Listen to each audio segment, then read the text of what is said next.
அனைவருக்கும் வணக்கம். இன்றைக்கு நாம் ஒரு மிக முக்கியமான கர்நாடக, தமிழ்நாடு மாநிலங்களுக்கு இடையே காவேரியை ஒட்டி நடைபெறுகிற பெரும் தாவா ஒன்று, பிரச்சனை ஒன்றை பற்றி தான் பார்க்க போகிறோம். நீதிமன்றத்திலே இந்த வழக்கு நிலுவையில் இருப்பதால் நாம் அது குறித்த சாதக பாதகங்களை பெரிதாக விவரிக்க முடியாது என்றாலும், நிலைப்பாடு என்ன என்பதை நாம் தெரிவிக்க முடியும். அந்த வகையில் கர்நாடக, தமிழ்நாடு 2 மாநிலங்கள் என்ன சொல்கின்றன? நீதிமன்றத்தில் என்ன வாதங்களை வைத்திருக்கின்றன? ஏற்கனவே கர்நாடகாவில் காவிரியை பொறுத்தவரையில் தமிழ்நாட்டினுடைய பங்களிப்பு, அதாவது தண்ணீர் தமிழ்நாட்டிற்கு அளிக்கப்படுவது என்பது எந்த நிலையில் இருக்கிறது? இதை பற்றி நாம் முதலில் பார்ப்போம். நாம் ஏற்கனவே ஒரு காணொளி வெளியிட்டிருக்கிறோம். அதாவது காவேரியில் என்னென்ன துணை ஆறுகள் இருக்கிறது, என்னென்ன அணைகள் இருக்கிறது என்பதை பற்றியெல்லாம் நாம் முன்னரே குறிப்பிட்டிருக்கிறோம். அதை ஒரு தடவை நீங்கள் பார்த்து விட்டால்தான் இது பற்றிய விளக்கங்கள் உங்களுக்கு தெளிவாக புரியும். பொதுவாக நம்முடைய யூடியூபை சப்ஸ்கிரைப் செய்து கொள்ளுங்கள், காணொளிகளை ஷேர் செய்யுங்கள். முதலில் நாம் பார்க்க போவது கர்நாடகா மாநிலத்தில் இருக்கிற அணைகள். கிருஷ்ணராஜசாகர் அணை என்பதுதான் கர்நாடகாவில் இருக்கிற அணைகளில் ஒரு பெரிய அணை. அது காவிரி ஆற்றின் மீது மாண்டியா மாவட்டத்தில் அமைக்கப்பட்டு, கர்நாடகா மாநிலத்தின் மைசூருக்கு அருகே இருக்கிற மாண்டியா மாவட்டத்தில் இந்த அணை அமைக்கப்பட்டிருக்கிறது. இந்த அணை மிக மிக முதன்மையான முக்கியமான கர்நாடகாவின் அணை. இன்னொரு அணை கபினி அணை. கபினி ஆறு என்பது கேரளாவில் உற்பத்தியாகி கர்நாடகாவில் வந்து காவிரியில் கலக்கிறது. அந்த கபினி ஆற்றின் குறுக்கே கர்நாடக பகுதியில் கட்டப்பட்டுள்ள அணைதான் கபினி அணை. இது கிட்டத்தட்ட மைசூர் மாநகருக்கு அருகில் உள்ளது. இங்கே உள்ள தண்ணீர் தான் மைசூர் மாநகர குடிநீருக்கு முழுமையாக பயன்படுத்தப்படுகிறது. அடுத்தது ஹேமாவதி அணை. இந்த ஹேமாவதி அணை என்பது கிட்டத்தட்ட காவிரி உற்பத்தி ஆகிற அதே பகுதியில் உற்பத்தியாகி காவிரியோடு கலக்கிறது. கர்நாடகாவில் இருக்கிற ஹாசன் மாவட்டம், இதுவும் மைசூர் பக்கத்தில் இருக்கிறது. இந்த ஹாசன் மாவட்டத்தில் ஹேமாவதி ஆறு காவிரியுடன் கலக்கும் இடத்திற்கு முன்னர் அந்த ஹேமாவதி ஆற்றிலேயே அந்த அணை குறுக்காக கட்டப்பட்டிருக்கிறது. இது மைசூர் மாநகர அணை எப்படி, அதாவது கபினி அணை எப்படி மைசூர் நகர தேவைகளுக்கு, குடிநீர் தேவைகளுக்கு பயன்படுத்தப்படுகிறதோ, அதே போல ஹேமாவதி அணையின் தண்ணீரும் ஹாசன் மாவட்டம் தொடங்கி அதன் எல்லைப்புற மாவட்டங்களுக்கும் கொடுக்கப்படுகிறது. அடுத்தது ஹாரங்கி அணை. இந்த அணை வந்து குடகுமலையின் அருகே இது கட்டப்பட்டிருக்கிறது. இது கிட்டத்தட்ட காவிரி போன்றே அது உற்பத்தி ஆகிற அதே இடத்தில் உற்பத்தியாகி கொஞ்சம் தூரமே பயணித்து மீண்டும் காவிரியில் கலந்து விடுகிறது. இதை ஒரு துணை நதி என்பதை விட இது ஒரு காவிரி போன்றே ஒரு நதி என்றே சொல்லலாம். ஆனால் சிறிய அளவிலான நதி. இந்த ஹாரங்கி அணை குடகு மாவட்ட தண்ணீர் தேவையை, குடிநீர் தேவையை பூர்த்தி செய்கிறது. இந்த அனைத்து அணைகளுமே கர்நாடகாவில் பெருமளவில் பாசன பகுதிகளுக்கு போதுமான அளவிற்கு தண்ணீரை கொடுக்கும் அளவிற்கு ஏற்கனவே இருக்கின்றன. அதிலும் குறிப்பாக கிருஷ்ணராஜசாகர் அணை 49.4 டிஎம்சி தண்ணீரை தேக்கும் திறனுடையது. ஹேமாவதி அணை 37.36 டிஎம்சி தண்ணீரை தேக்கக்கூடிய வலிமை உடையது. கபினி அணையை எடுத்துக்கொண்டீங்கன்னா 19.52 டிஎம்சியை தேக்கக்கூடியது. ஆரங்கி அணை 8.5 டிஎம்சியை தேக்கக்கூடியது. ஆக மொத்தம் இப்போதைக்கு இருக்கிற கர்நாடக அணைகளில் தேக்கப்படும் தண்ணீரின் அளவு என்பது ஏறத்தாழ 114.57 டிஎம்சி. இது எல்லாமே ஓராண்டு கணக்கு. ஓராண்டு காலத்திற்குள்ளாக 114.57 டிஎம்சி தண்ணீரை தேக்கக்கூடிய வலிமை கர்நாடகாவில் ஏற்கனவே இருக்கிற இந்த 4 பெரிய அணைகளுக்கு இருக்கிறது. இந்த 114 டிஎம்சி தண்ணீர் நிரம்பிய பிறகுதான் தமிழ்நாட்டுக்கு உள்ளே தண்ணி வர முடியும். அதையெல்லாம் அவர்கள் அணையிலேயே தடுத்து வைத்துவிட முடியும் என்பது இங்கு குறிப்பிடத்தக்கது. ஏனென்றால் அங்கே பாசன பரப்பு பெரியது. அவர்களும் காவிரி பிறக்கிற அதே பூமியில் வாழ்கிறார்கள். எனவே அது நியாயமான ஒரு செயல்பாடு.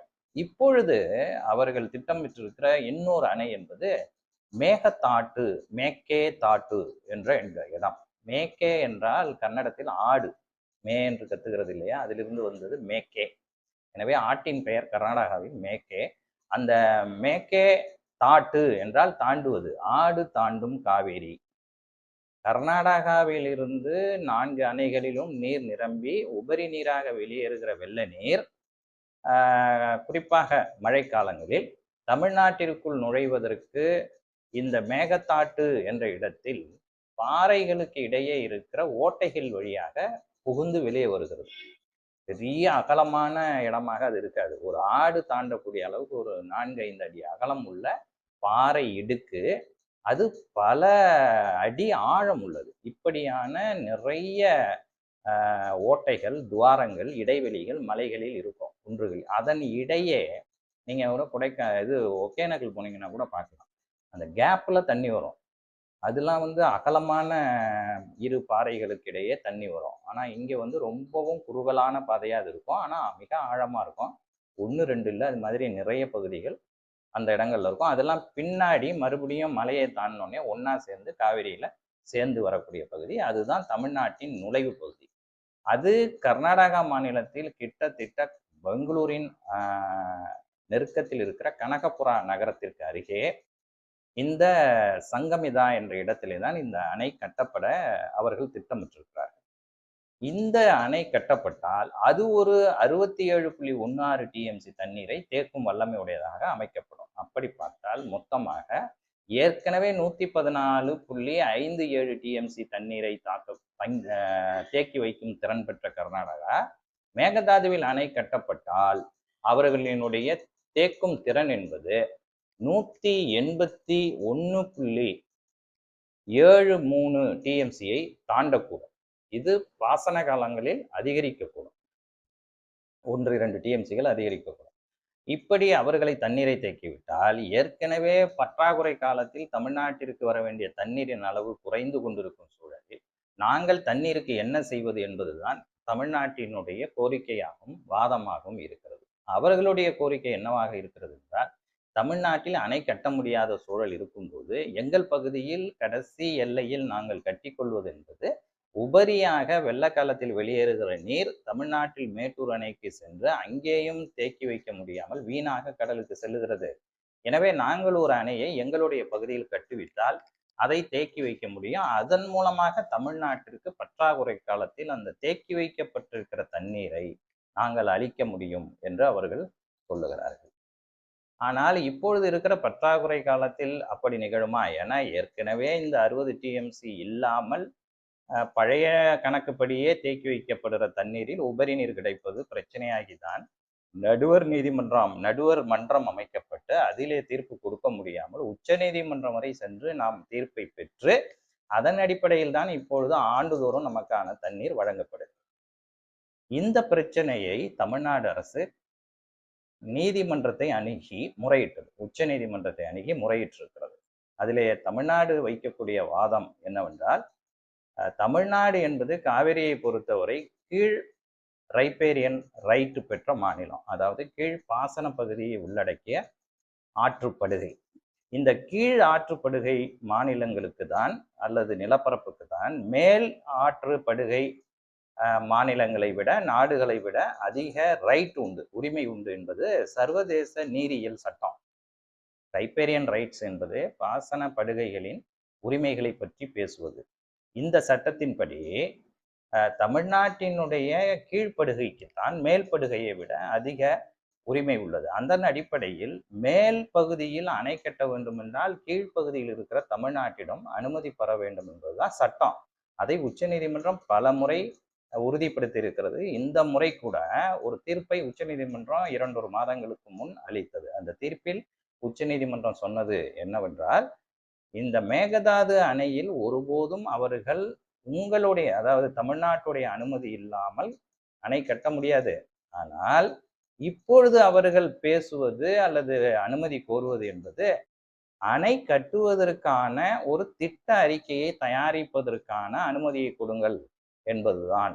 எனவே அதை அவர்கள் தயாரித்துக் கொள்வதோ அதை அவர்கள் வெளிப்படுத்துவதோ தவறில்லை என்று சொல்லுகிறது. தமிழ்நாடு என்ன சொல்லுகிறது என்றால், அணையே கட்டக்கூடாது என்று சொல்லும் உரிமை எங்களுக்கு இருக்கிற போது அணையை கட்டுவதற்கான முன்னெடுப்புகளை அவர்கள் எப்படி எடுக்க முடியும் என்று சொன்னபோது உச்ச நீதிமன்றம் அதை மறுத்து, இது ஒரு முன் நடவடிக்கை, ப்ரீமெச்சூர்ட், காலத்திற்கு முந்தைய முன்னெடுப்பாக தமிழ்நாடு வீணாக கவலைப்படுகிறது, அது தேவையில்லை என்று மறுபடியும் அதே வாதத்தை உச்ச நீதிமன்றம் சொல்லுகிறது. அதாவது உங்களுக்குத்தான் உரிமை இருக்கிறது, எனவே நீங்கள் அச்சப்பட வேண்டாம், அவர்கள் ஏதாவது அறிக்கையை தயாரித்துக் கொள்கிறார்கள் என்று சொல்லுகிறார்கள். தமிழ்நாட்டு அரசுக்கு என்ன கவலை, தமிழ்நாட்டு விவசாயிகளுக்கு என்ன கவலை என்றால், ஏற்கனவே இருக்கிற அணைகளில் தண்ணீர் கொடுப்பதற்கு ஒப்புக்கொண்டிருக்கிற கர்நாடகம் ஆண்டுக்கு 117க்கும் மேற்பட்ட டிஎம்சியை எந்தவித காலத்திலும் எவ்வளவு பற்றாக்குறை ஏற்பட்டாலும் ஒரு குறிப்பிட்ட கால இடைவெளியில் வறட்சி அதிகமாக இருக்கும் பட்சத்தில் நடுவர் ஆணையத்தினுடைய அறிவுரையின்படி திறந்து விட வேண்டும் என்ற நிலை இருக்கிற போதே கர்நாடகாவால் திறந்து விடப்படுவது இல்லை. அவர்கள் உபரி காலத்தில் திறந்து விடுகிற தண்ணீரை பற்றாக்குறை காலத்தில் கணக்கு காட்டி விடுகிறார்கள் என்ற குற்றச்சாட்டு தமிழ்நாட்டால் வைக்கப்படுகிறது. இந்த சூழ்நிலையில் மேலும் ஒரு அணை கட்டப்பட்டால் நாங்கள் என்ன செய்வது என்பது தமிழ்நாட்டு அரசினுடைய வாதமாக இருக்கிறது. கர்நாடக அரசினுடைய வாதம், நாங்கள் தண்ணீரை வீணடிக்க கூடாது என்பதற்காகத்தான் தமிழ்நாட்டின் எல்லை ஓரத்தில் கட்டுகிறோம். அங்கிருந்து எங்களுக்கு ஏதும் பாசன பரப்பு கிடையாது. நாங்கள் இதில் அணை கட்டுவதற்கு பிரதான நோக்கம் என்பது பெங்களூர் நகரம் வெகு வேகமாக வளர்ந்து வருகிறது. அங்கு பல லட்சக்கணக்கான மக்கள் பெருகி வருகிறார்கள். ஏற்கனவே இருக்கிற காவிரி குடிநீர் திட்டத்திலிருந்து கிடைக்கிற தண்ணீர், அதாவது அந்த 4 அணைகளில் இருந்து பெங்களூர் அருகே, அந்த கனகபுரம் அருகே வருகிற காவிரியிலிருந்து பெறப்படும் காவிரி கூட்டு குடிநீர் திட்டம் என்பது போதுமானதாக இல்லை. எனவே நாங்கள் இந்த அணையை கட்டுவது என்பது பாசன பகுதியை மேம்படுத்துவது என்பதை விட எங்களுடைய நோக்கம் பெங்களூருக்கு குடிநீர் தேவையை பூர்த்தி செய்வது. பெங்களூருக்கு ஒரு 4 முதல் 6 டிஎம்சி தண்ணீர் கூடுதலாக தேவை இருக்கிறது. அந்த தண்ணீரை இந்த 64 அடி தேக்கினால் ஒரு 50 அடிக்காவது குறைந்தபட்சம் தண்ணீரை மெயின்டைன் செய்ய முடியும். ஏன்னா கீழ்ப்பகுதியில் இருக்கிற தண்ணீரை திறக்க முடியாது, ஒரு 10-14 அடி. எனவே அவர்கள் 64 அடியில் 14 அடியை கழித்து கொண்டு 50 அடிக்கு தண்ணீரை தேக்கினார். அதிலே ஒரு 4-5 டிஎம்சி தண்ணீரை நாங்கள் எடுத்துக்கொள்ள முடியும். அடி என்று நான் சொல்வது டிஎம்சியை சொல்கிறேன். டிஎம்சி 50 டிஎம்சி தேக்கினால் ஒரு 6 டிஎம்சி அளவுக்கு, 4 முதல் 6 டிஎம்சி அளவுக்கு பெங்களூர் நீர் தேவைக்கு எடுத்துக்கொள்ள முடியும் என்று அவர்கள் வாதத்தை வைக்கிறார். இந்த பிரச்சனை நீதிமன்றத்திற்கு பிறகு தமிழ்நாடு அரசு அச்சத்தின் காரணமாக உடனடியாக சட்டமன்றத்தை முதலமைச்சர் விஜய் கூட்டி ஒரு ஒட்டுமொத்த கட்சிகளின் ஒருமித்தமான ஒரு தீர்மானத்தை நிறைவேற்றியிருக்கிறார். அதிலே ஒரு ஆறு, குறிப்பாக கபினி ஆறு உள்பட துணை ஆறுகளினுடைய தண்ணீர் அளிப்பு எவ்வளவு என்பதை ஒவ்வொரு ஆண்டும் நிர்ணயிப்பதற்கு, இந்த மேகதாட்டு அணையை கட்டுவதற்கும் சேர்த்து ஒரு நடுவர் மன்றத்தை தனியாக அமைக்க வேண்டும். ஏற்கனவே ஒரு நடுவர் நீதிமன்றம் ஒட்டுமொத்த தண்ணீர் பிரிப்புக்கும் பொறுப்பாக இருந்து செயல்பட்டு வருகிறது. அதை உச்ச நீதிமன்றம் கண்காணித்து வருகிற சூழலில் மற்றொரு நீதிமன்றத்தை, நடுவர் மன்றத்தை அமைத்து, ட்ரிபுனலை அமைத்து, அந்த ட்ரிபுனல் 2 தரப்பையும் கூட்டி பேசி தீர்வு காணும் வகையில், குறிப்பாக கபினி உள்பட உபரி நீர் வருகிற காலகட்டங்களில் மேகதாது அணை கட்டப்பட வேண்டுமா என்பது குறித்தும் 2 முக்கிய அம்சங்களை பரிசீலிக்க வேண்டும் என்று கூறியிருக்கிறது. மற்ற அணைகளில் இருந்து வருகிற தண்ணீரின் அளவையும் நாம் பார்க்க வேண்டும். ஏன் கபினியை ரொம்ப கவனம் செலுத்துறோம்னா, அது பற்றாக்குறை காலத்துல அதுலதான் அதிக அளவு தண்ணீர் வருகிறது. எனவே கபினி உள்ளிட்ட என்று அந்த வார்த்தைகளை தமிழக அரசு வைக்கிறது. இதற்காக ஒரு தீர்மானம் நிறைவேற்றிருக்கிறது. எந்த காலகட்டத்திலும் மேகதாட்டு அணை கட்டுவதற்கான அறிக்கையே கூட, இந்த டிபிஆர் என்று சொல்வார்கள், டீடைல்டு ப்ராஜெக்ட் ரிப்போர்ட், அதை கூட தயாரிப்பதற்கு தமிழ்நாடு அரசு ஒப்புதல் வழங்காது, அனுமதிக்காது. அதற்கான சட்ட போராட்டத்தை தொடர்ந்து நடத்துவோம் என்று தமிழக அரசு ஒரு ஒருமித்தமான தீர்மானத்தை தமிழ்நாடு சட்டப்பேரவையில் நிறைவேற்றியுள்ளது. இது பாமக உள்பட சில கட்சிகள் இதில் வேறு எந்த நடுவர் மன்ற கோரிக்கையும் தேவையில்லை, உச்சநீதிமன்ற தீர்ப்பை அமல்படுத்துவதை நாம் முழுமையாக ஸ்ட்ரிக்டாக கேட்க வேண்டும் என்று குறிப்பிட்டிருக்கிறார்கள். இதுதான் தமிழ்நாட்டு தரப்பினுடைய வாதம். நாம் ஏற்கனவே சொன்னது போல் கர்நாடகாவில் இருக்கிற அணைகள், தமிழ்நாட்டில் இருக்கிற அணைகளை நாம் பார்த்து விட்டோம். கர்நாடகா அணையில் ஏற்கனவே இருக்கிற நீர் இருப்போடு சேர்த்து இந்த 64 டிஎம்சியும் சேர்ந்து விட்டால் நமக்கு கொடுக்க வேண்டிய தண்ணீர் ஏற்கனவே பற்றாக்குறையாக இருக்கிற சூழலில் இருக்கிற உபரி நீரும் சேர்க்கப்பட்டு விட்டால் தண்ணீரை கர்நாடகம் கொடுக்குமா என்ற கவலை தமிழ்நாட்டுக்கு வருகிறது. இதுதான் பெரும் கவலையாக தமிழ்நாட்டுக்கு இப்போது இருக்கிறது. இந்த சட்ட சிக்கல்களின் மூலம் இதில் ஏதேனும் தீர்வு வருமா என்று பார்த்தால் நமக்கு அப்படி வருமா என்பதில் ஒரு நம்பிக்கை இருப்பதாக தெரியவில்லை. காரணம், ஒவ்வொரு காலகட்டத்திலுமே நடைமுறை தீர்ப்புகளை நடைமுறைப்படுத்துவது நிறைய பிரச்சனைகள் இருக்கு. ஏற்கனவே கொடுத்த தீர்ப்புகளையே நிறைவேற்றுவதில் அவர்கள் ஏதேனும் ஒரு காரணத்தை சால்சாப்பை சொல்ல வேண்டிய சூழல் இருக்குது. அவர்களுக்கும் தண்ணீர் தேவை அதிகரிக்கிறது, நாம் மறுக்க முடியாது. பெங்களூருக்கு தாங்க முடியாத குடிநீர் தேவை இந்த ஆண்டில் தென்பட்டது உண்மை. இது அடுத்த ஆண்டு நிச்சயமா அதிகரிக்கும். பெங்களூரில் தமிழர்களும் இருக்கிறார்கள், லட்சக்கணக்கான பிற மாநிலங்களை சார்ந்தவர்களும் வசிக்கிறார்கள். அவர்களுக்கு குடிநீர் கொடுக்க வேண்டும். அதிலே தமிழ்நாட்டு விவசாயிகளுக்கு எந்த விதமான பாரபட்சமும் இல்லை. ஆனாலும் தங்களுக்கான பாசன நீர் ஏற்கனவே கிடைப்பதில் பிரச்சனை இருக்கிற போது இதை கர்நாடகம் உண்மையாக தீர்க்குமா என்கிற போது விவசாயிகள் தரப்பில், அதாவது சில விவசாய சங்கங்களின் சார்பாக வைக்கக்கூடிய கோரிக்கை என்பது, நம்முடைய பகுதியில் நாம் ஒரு அணையை ஏன் கட்டக்கூடாது என்பதும், பரவலாக இந்த முழுவதுமாக இந்த சட்ட சிக்கல்களை தெரிந்து கொள்ளாமல், படிக்காமல், தமிழ்நாட்டின் பூகோள அறிவியலை புரிந்து கொள்ளாமல் எல்லோரும் சொல்லுவது, தமிழ்நாட்டில் ஏன் இன்னொரு அணையை கட்டக்கூடாதா என்று. ஏற்கனவே மேகதாதுவில் அணை கட்டுவதற்கு நாம் சில சட்ட சிக்கல்களை சொல்லி அதை தடுப்பதற்கான முயற்சியில் முயன்று கொண்டிருக்கிற போது, அதே சட்டத்தின்படி நாம் எப்படி ஒரு அணையை கட்ட முடியும்?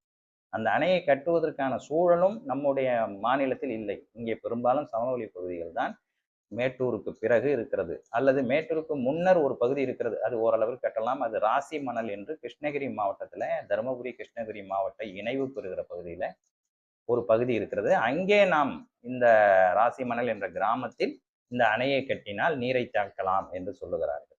அது ஒரு 60 டிஎம்சி வரை தேக்கலாம் என்று நாம் கருதினால், இதில் ஒரு பெரிய பிரச்சனை என்னன்னா, இந்த ராசி மணல் கிராமத்திற்கு அப்பால் இருக்கிற பகுதிகளில் நீரை தேக்கினால் அது கர்நாடக மாநிலத்திற்குள் நுழைந்து விடும். ஏன்னா அது எல்லையில இருக்கு. 4 கிலோமீட்டர் கூட கர்நாடக மாநிலம் இல்லை. அவர்களுடைய மாநிலத்திற்குள் நாம் தண்ணீரை தேக்க முடியாது, அதை அவர்கள் அனுமதிக்க மாட்டார்கள். அது அவர்களுடைய அணையாக கருதப்பட்டுள்ளது. மேலும் அது யானை வழித்தடங்கள், வனவிலங்குகள் புழங்கக்கூடிய ஒரு காடு. அங்கே தண்ணீரை தேக்குவது, அதுவும் ஒரு 20-30 அடிக்கு மேல் தண்ணீர் தேக்கப்பட்டால் அந்த காடுகள், அந்த வனவிலங்குகளினுடைய நிலை என்னவாகும்? எனவே இது சாத்தியமில்லை. இதை நீதிமன்றங்கள் அனுமதிக்காது, கர்நாடகமும் அனுமதிக்காது. சரி, மேட்டூருக்கு கீழ்ப்பகுதியில் ஏதாவது அணையை கட்டலாம் என்றால் அதற்கான அந்த மலைப்பாங்கான அமைப்பு, எப்போதுமே அணை என்பதை நாம் எதுவும் சமவெளி பகுதியில் தடுத்து கட்டிவிட முடியாது. ஒரு 4-5 அடி உயரத்துக்கு தடுப்பு அணைகள் வேண்டுமானால் கட்டலாம். தடுப்பு அணைகள் 1 டிஎம்சி 2 டிஎம்சி, அதிகபட்சமா போனா 2.5 டிஎம்சிக்கு மேலாம் தேக்க முடியாது. அப்படி தேக்கினால் மிகப்பெரிய பாதிப்புகள் அதை சுற்றி இருக்கிற கிராமங்களில் ஏற்படும், மழைக்காலங்களில் ஏற்படக்கூடிய வாய்ப்புகள் இருக்கு. அதனாலதான் தடுப்பு அணைகள்லாம் 1-2 இப்ப மாயனூர்லாம் கட்டுறாங்க. முடிஞ்ச தடுப்பு அணைகளை அரசாங்கங்கள் ஏற்கனவே கட்டிட்டு தான் இருக்கு, அது எந்த அரசாங்கங்களா இருந்தாலும். ஆனால் நடைமுறையில அதெல்லாம் சாத்தியம் இல்லை என்பதுதான். எனவேதான் 2 மாநில மக்களினுடைய விருப்பமாகவும் இதில் பெரிய அரசியலை கொண்டு திணித்து விடாமல், எதற்கெடுத்தாலும் போராட்டங்கள், உரிமைகள் என்று சொல்லி ஒரு ரசபாதமாக ஏதாவது வன்முறை சம்பவங்கள் ஏற்பட்டு பதட்டம் ஏற்பட்டு விட்டால் பெங்களூரில் இருக்கிற தமிழர்களுக்கு பாதுகாப்பு பிரச்சனை ஏற்படும். தமிழ்நாட்டிலும் கன்னடர்கள் அதிக அளவில் வசிக்கிறார்கள். நீலகிரி மாவட்டத்திலே, ஈரோடு மாவட்டத்திலே, விருதுநகர் மாவட்டத்திலே, காஞ்சிபுரம் வரையிலான, ஈரோடு தொடங்கி காஞ்சிபுரம் வரையிலான மாவட்டங்களிலும் கிட்டத்தட்ட ஒட்டுமொத்தமாக தமிழ்நாட்டில் 20 லட்சத்திற்கும் மேற்பட்ட கன்னட மக்கள் பல ஆண்டு காலமாக வசிக்கிறார்கள். அதுவும் நீலகிரி மாவட்டத்திலையும் ஈரோடு மாவட்டத்திலையும் நிறைய பேர் வசிக்கிறார்கள். எல்லைப்புற மாவட்டங்களில் நிறைய கன்னட மக்கள், அவர்களும் பாதிக்கப்படுவார்கள். எனவே இது மாதிரியான சம்பவங்களுக்கு, இது ஏற்கனவே நடைபெற்று பெங்களூரில் மிகப்பெரிய கசப்பான உணர்வுகளை 2 மக்களிடையே விதைத்து விட்டது. இந்த சண்டையெல்லாம் முடிஞ்ச பிறகு 2 பேரும் ரொம்பவும் கவலைப்பட்டு ஒருவருக்கொருவர் செய்தது தவறு என்பதை உணர்ந்திருக்கிறார்கள். இந்த சூழலில் இன்னொரு பதற்ற நிலையை உருவாகக்கூடாது.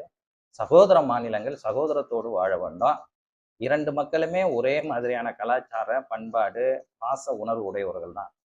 சுனாமி ஏற்பட்ட போது நாகப்பட்டினம், மயிலாடுதுறை மாவட்டத்திற்கு உணவுப் பொருள்களையும் இழப்பீடு பொருள்களையும் ஏற்றி வந்த வாகனங்கள், நிவாரண பொருட்கள் வாகனங்கள் அனைத்துமே கன்னட வாகனங்கள். கர்நாடகாவிலிருந்து வாகனங்கள் வந்தது அதிகம் என்பது நமக்கு தெரிந்த ஒன்று. எனவே ஒரு இடர் ஏற்படுகிற போது எல்லோரும் பாச நேசத்திற்கு உட்பட்டவர்களாகத்தான் இருக்கிறார்கள். இந்த உணர்வு போய்விடக்கூடாது. அங்கே வசிக்கிற தமிழர்கள் ஆண்டாண்டு காலமாக வசித்துக் கொண்டிருக்கிறார்கள்.